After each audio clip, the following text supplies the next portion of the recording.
This is a Wendover Productions video made possible by Hover. Get 10% off your custom domain with Hover with the code Wendover at checkout.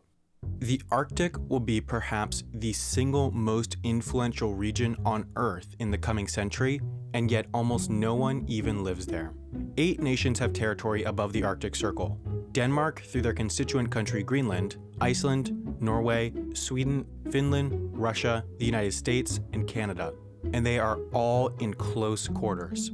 This circle represents the distance a plane can fly in 3 hours. Most of these countries can reach each other faster than they can watch Titanic. Anchorage, Alaska is, in fact, closer to Tromsø, Norway than it is to New York because of this shortcut over the pole. Alert, Canada is so close to Tromsø, Norway that it can be flown by a turboprop plane. The only issue is, there's about to be some serious money in the high north. The Arctic ice is melting. There's no question about that. Some may debate the cause of the melt, but one cannot debate that there's simply less ice up north than there was 50 years ago. This melt has profound consequences. Whole countries like Tuvalu and the Maldives could be largely underwater by the end of the century because of the rising sea levels from melting ice. But the melt has a different, more obvious effect. Where there was once ice, there's now liquid, navigable water.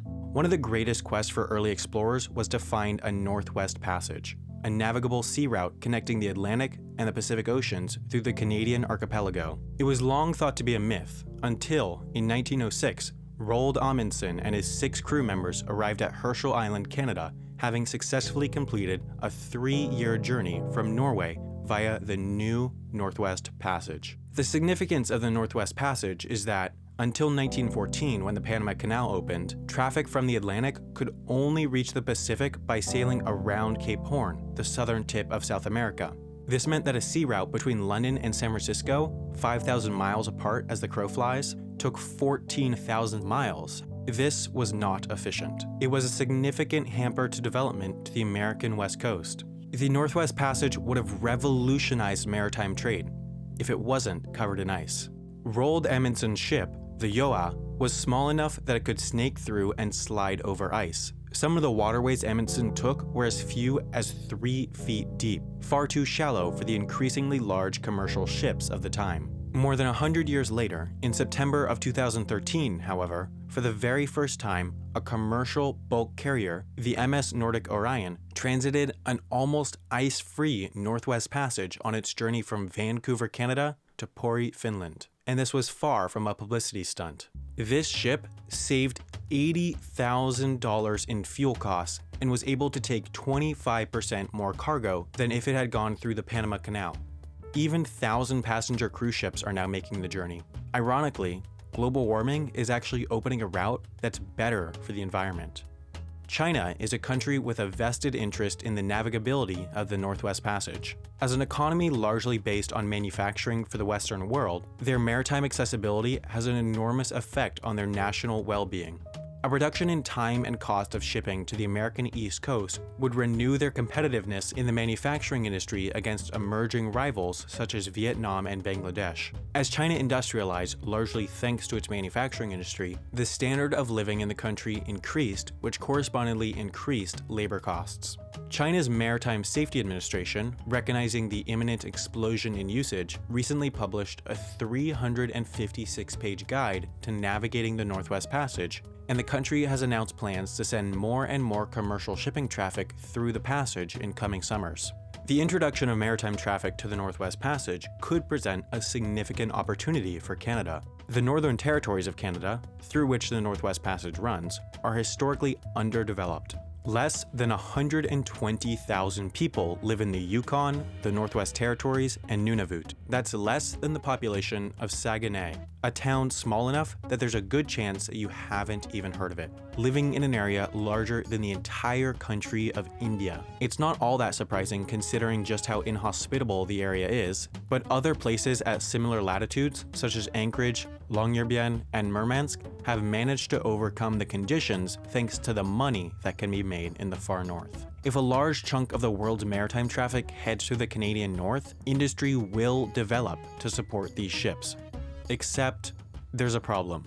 Despite the general friendliness of most of the Arctic countries, there are geopolitical issues in the high north. Even more surprisingly, one of them is between the US and Canada. When there's a navigation choke point restricting certain countries from accessing an ocean, it's convention to declare that waterway an international waterway. For example, the Danish Straits, fully surrounded by Denmark, are an international waterway in order to give the Baltic and Scandinavian countries ocean access. The Turkish Straits, fully surrounded by Turkey, are international waterways to give the Black Sea countries ocean access. And the Danube River is an international waterway to give landlocked Austria, Hungary, Moldova, Serbia, and Slovakia ocean access. When a waterway is declared an international waterway, no country can restrict access or charge dues to passing boats, except during a time of war. Canada considers the waterways comprising the Northwest Passage in their archipelago as their own waters. In the past, nobody challenged this since there was no reason anyone would cut through these frozen waters. With its promise to cut shipping routes by thousands of miles, the Northwest Passage will almost certainly become an important shipping route, so that's why countries like the US firmly believe that the Northwest Passage should be, and already is, an international waterway. One of the tensest moments in history between the US and Canada was when, in 1985, a US Coast Guard icebreaker traveled through the Northwest Passage without prior permission from Canada. In Canada's mind, this was a military invasion of their sovereign territory, debatedly an act of war. Canada argues that the Northwest Passage is not an international waterway because it has failed to meet an important criteria: usefulness.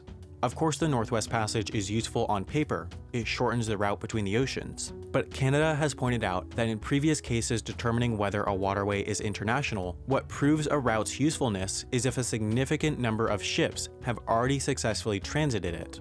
In the Northwest Passage's case, the number of successful commercial journeys is in the double digits. There's also merit to Canada's argument that the passage should be their sovereign waters. Currently, Canada has almost no search and rescue capabilities in their archipelago. Since there's almost no traffic yet, there's no reason to spend the money to put ships and aircraft up there. Most previous journeys have been highly coordinated and often escorted by the Canadian Coast Guard. If a ship just went through with no prior coordination nowadays and sank, however, there would be almost no chance of rescue for the victims. If in a few summers hundreds of ships transit the passage, Canada would have an obligation to put resources in the northern provinces for the safety of both the country and sailors, and that takes money.